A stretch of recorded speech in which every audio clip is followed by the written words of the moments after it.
self-revealed to oneself alone exists eternally. It is ever existent and never non-existent. It neither begins nor ends, neither expands nor reduces. It has no phase or condition, and ever is just as it is.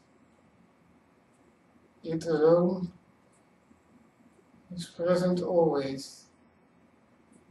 This is the significance of the silence of the Maharshi.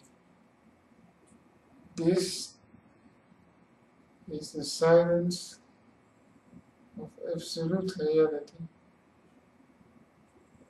The knowledge of the self is based upon the seeker of self-realization,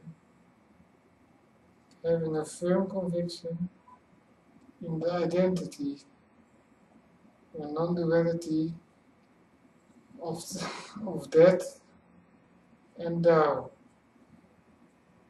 as expressed in the wisdom of the Upanishads and the teachings of Adi Shankara in such phrases as "Thou art that," which reveals the identity of the self and the absolute. Therefore, it is imperative for the seeker of the realization of the absolute Brahman to realize the self as it truly is. The realization of the self is sahaja, the natural, effortless, innate state. This is our only true state. Any other state is an illusion and the product of delusion. The ultimate nature of illusion is non-existence.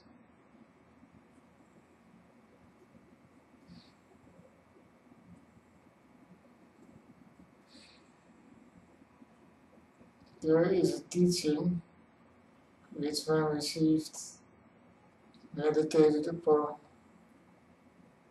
and experienced, results in the destruction of all delusion and all illusion, and in the realization of the self.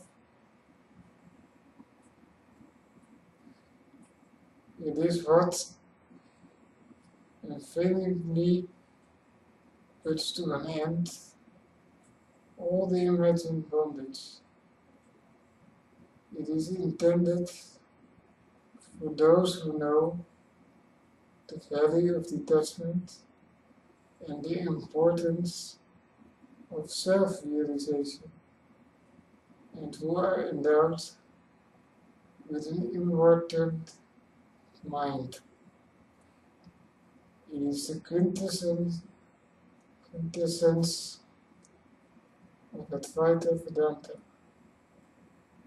It is the Maharshi's teaching. This teaching is reiterated here. To receive this teaching and to come to know it is the highest blessing. It is the dawn of knowledge. To meditate on this teaching, applying one's own effort to awaken from the illusion of duality, and this gain clarity in knowledge is to be in a sublime state of grace, to merge with its meaning is samadhi, which is the direct experience of absorption in knowledge, to be so absorbed in it that it is one's very identity, and all possibility of duality is effaced. The state in which knowledge and being are one and the same is self-realization.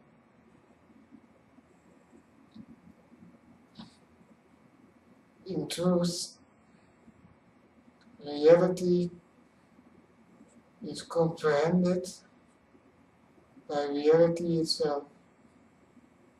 This is self-knowledge. In the Agama text, this is referred to as all-comprehensive knowledge. It is so, not because it is an examination of the endless details of illusory, objective things, or of the wide variety of practices and states of mind, but because of its fixed gaze upon the infinite, which is pure consciousness and being, and which is the sole existent reality. It is knowledge of the absolute self,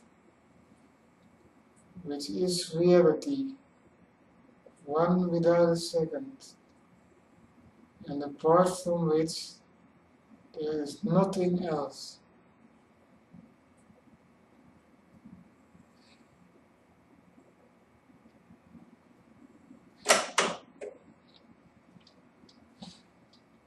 In non-duality, meditation may be regarded as by the self, for there is no other knower, and upon the self, as there is no object of the meditation. In meditation upon self-knowledge, one cannot stand apart from the self to contemplate it. Oneness, identity with being, is the essence of the meditation. This is timeless knowledge that is taught transcendent. Thoughts are not real, and they cannot reveal what is real. Not retaining any idea or concept, by inquiring into oneself, there is entrance into self-knowledge. Therefore, the yogi, with the intent upon the supreme state, meditates with a singular, undistracted focus on truth, abandons meandering delusions for the sake of what is sacred, for the sake of self-realization, and is absorbed in that which is blissful, unforgettable, illimitable, indivisible, and beyond the body, mind, and ego. That is formless being.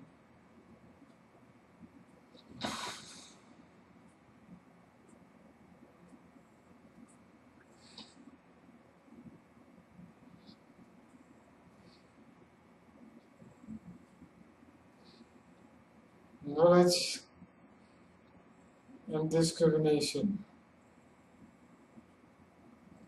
The state of self-realization consists of knowledge. Reality always is, and by its own nature is the perfect fullness always. The self is ever present, for non-existence of oneself is not known by anyone ever. The reality of the self is unalterable at any time, for what changes is not real, but an illusion or misperception of what is real, and what truly exists is immutable, there being nothing else to alter it. If it is not completely experienced all the time, such is not due to a change or any modification in the real. Absolute self. It is not due to any external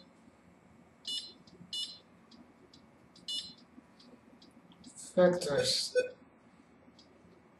for such would be only an effect of a precedent, delusive cause.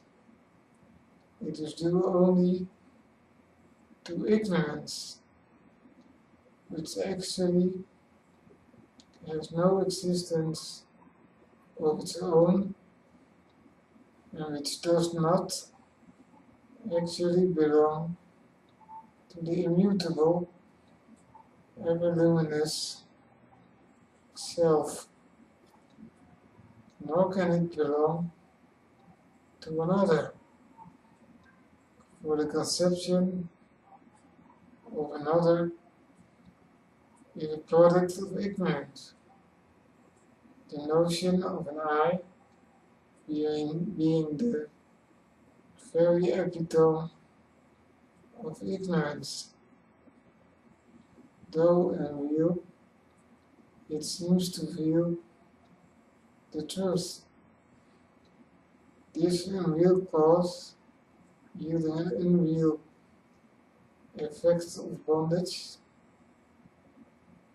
Therefore, it is imperative that ignorance be destroyed, so that no obscuration of the self is experienced. Ignorance can be destroyed by knowledge alone, and not by any other means.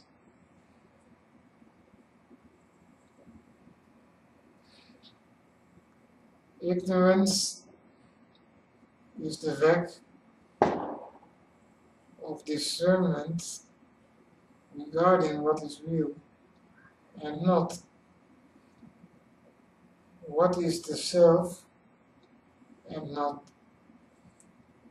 Discernment in knowledge or discrimination is the perception of what is real and actually the self.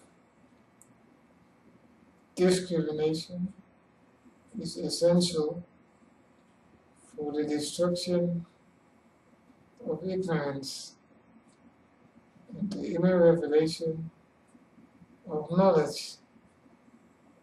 The knowledge itself is transcendent of concepts and thoughts. Discrimination means using knowledge to realize knowledge. The essence of the means is the end itself. The end itself appears as the means. By clear discernment, one knows oneself truly. Thus, one knows the reality as it is. Discerning knowledge shows the direct, clear path. It shows what realization is. It is what composes the path in its true nature. The knowledge is directly experienced without any intermediary. That is the knowledge of consciousness, by consciousness itself. Any spiritual advance, in essence, is always one of knowledge. Knowledge is the essential spiritual experience. Knowledge is not physical or mental in character. It is not a sensation, word, or idea. Its basis is existence itself.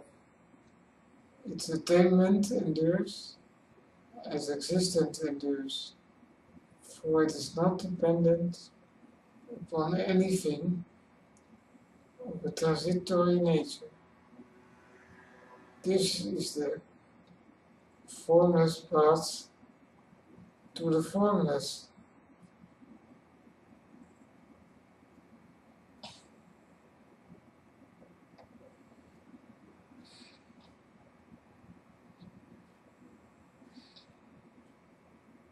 Happiness and immortality. Knowledge reveals the real abiding place of happiness. Those who have cognized the presence of suffering in life and are desirous of removing it permanently, search for an answer in knowledge and do not expect happiness to be found in any worldly manner, such as in sensory things or in the moods and emotions of a wavering mind. Aspirants who desire to be free of desire, who are not content with mere accidental respites from the suffering caused by ignorance, who are in search of spiritual bliss and peace. who are desirous of understanding how it is that happiness shines forth at times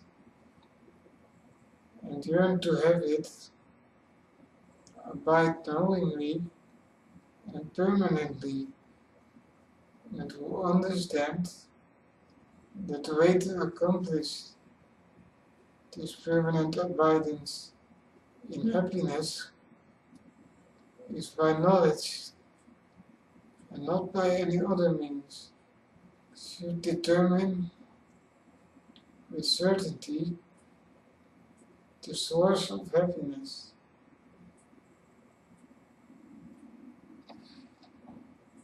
Ascertaining the unitary motivation in life, one becomes free of the idea of multiple motives taking one in multiple directions. Accomplishing this, one concentrates the searching of one's mind in the direction that is truly within.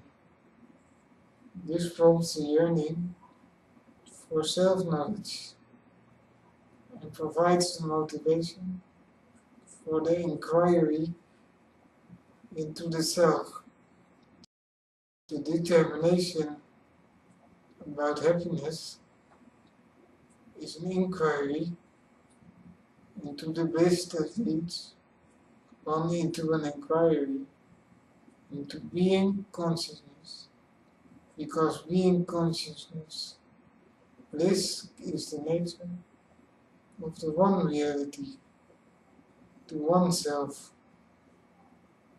The results of meditation upon and absorption of the discerning knowledge regarding the nature of happiness are the steadfast motivation to inquire so as to realize the self.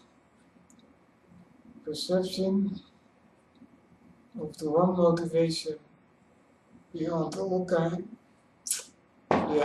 kinds of searching to all kinds of experience. Detachment from worldly things and cessation of worldly desire and steady access to the inner source of happiness.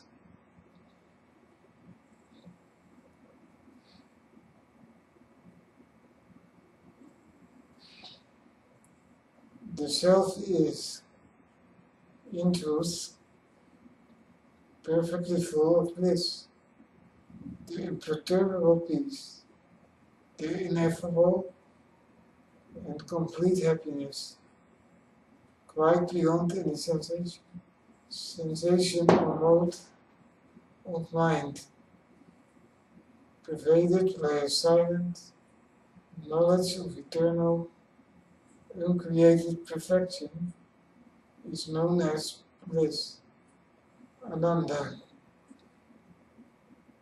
To realize this bliss as it is, one should comprehend the nature of happiness, examining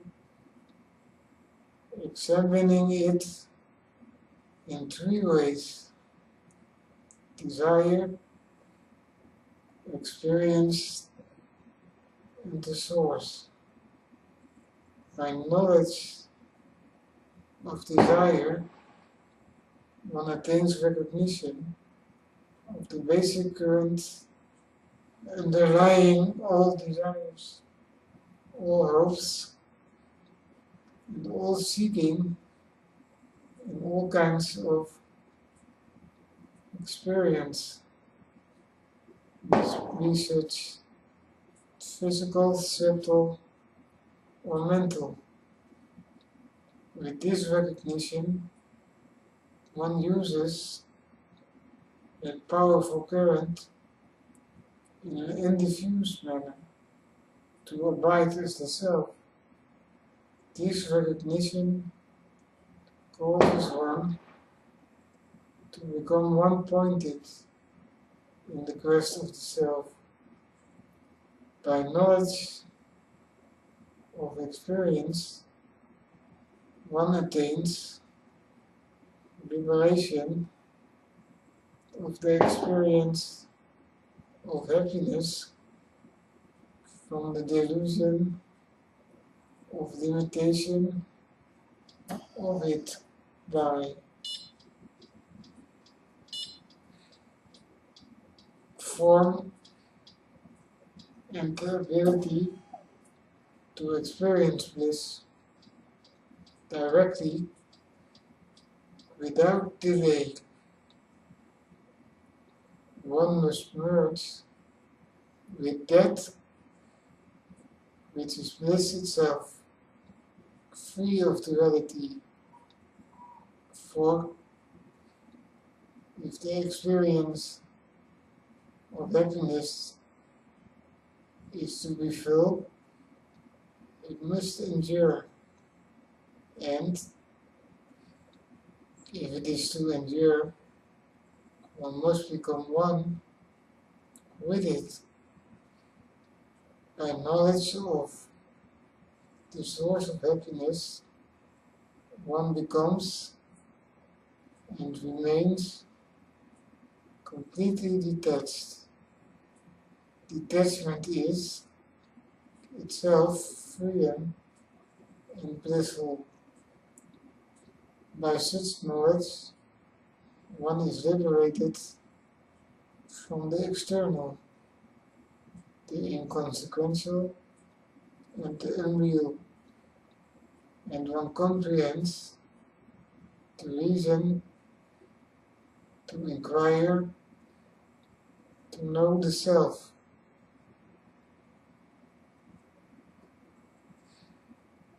The desire for happiness comes from deep within. It is an intuition that bliss is one's natural state. This bliss includes peace with no disturbance, freedom with no bondage, and perfection with nothing incomplete.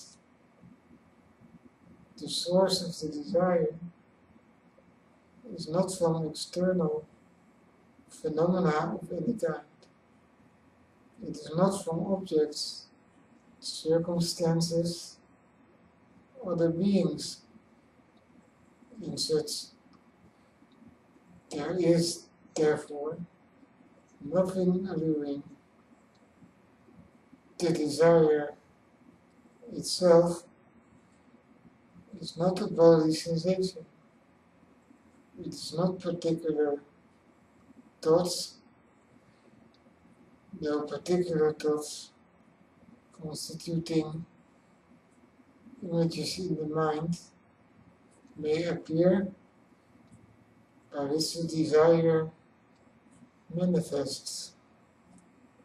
The desire itself is simply the urge from within to be in a natural state of limitless bliss. The intensity of the desire is continually surging forth. It cannot be subdued, and the attempt to do so would merely be an unsuccessful one to fulfill it. It can be fulfilled by self-realization, which is abidance in bliss itself. Bliss is of the very nature of the self, and the self is truly without any desire.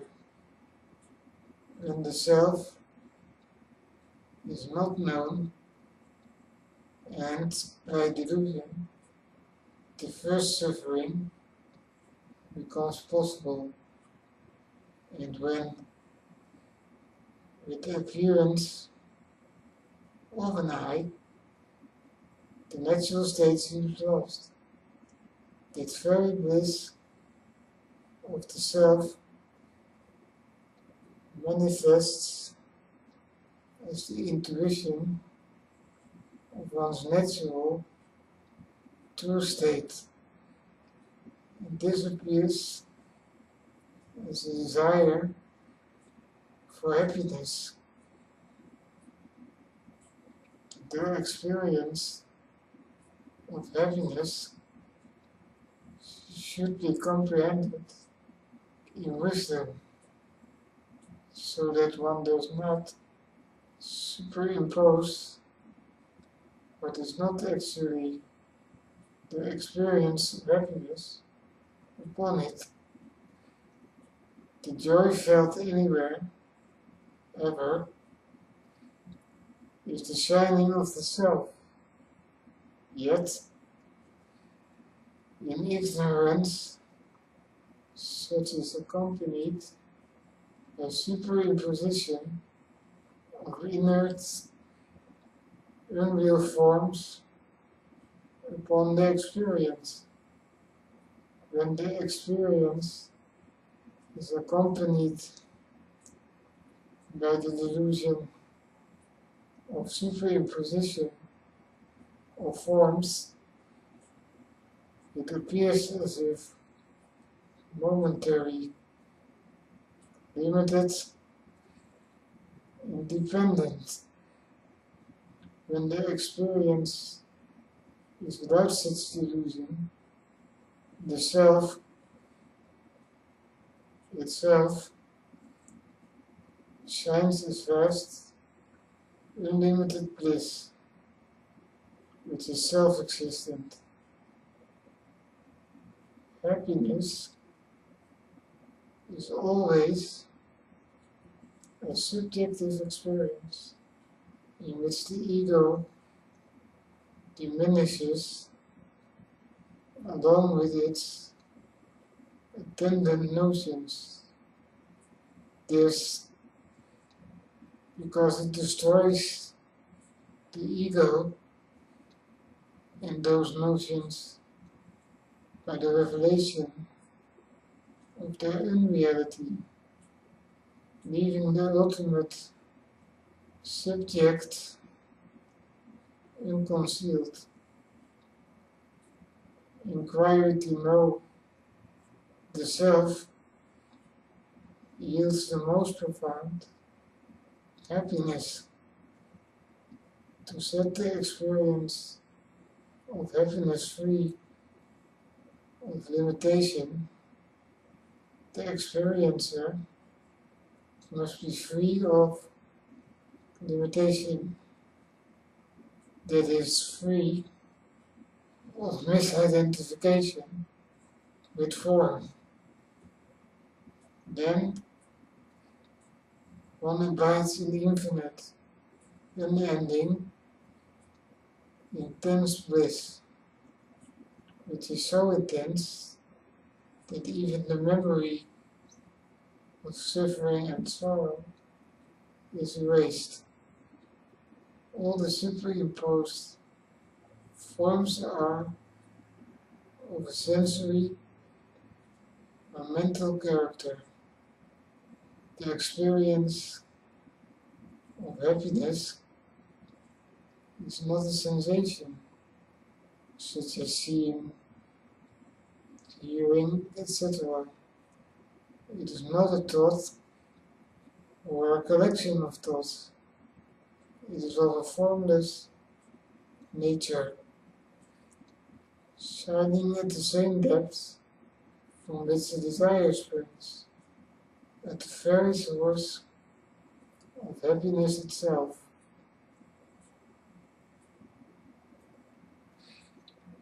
The source of the desire and the source of the experience of happiness are one and the same. That source is within. Unrealized, the source manifests as the desire. Realized, it shines as bliss itself. Realization means knowledge. Knowledge is direct experience of the self, such as guidance at and as the very source of happiness. The self is the source of happiness. Nothing else is the source.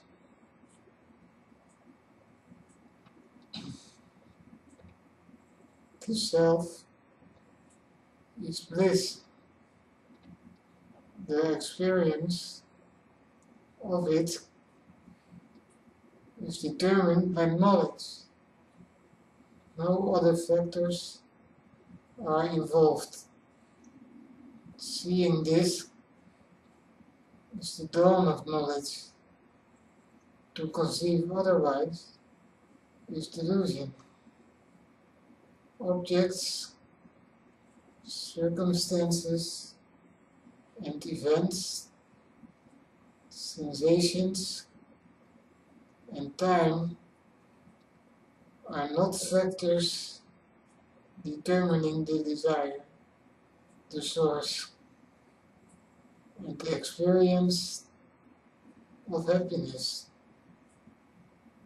The self, which is alone the source, is always present. Self-knowledge is the sole factor determining bliss. Therefore, the search for happiness is actually a search for the self.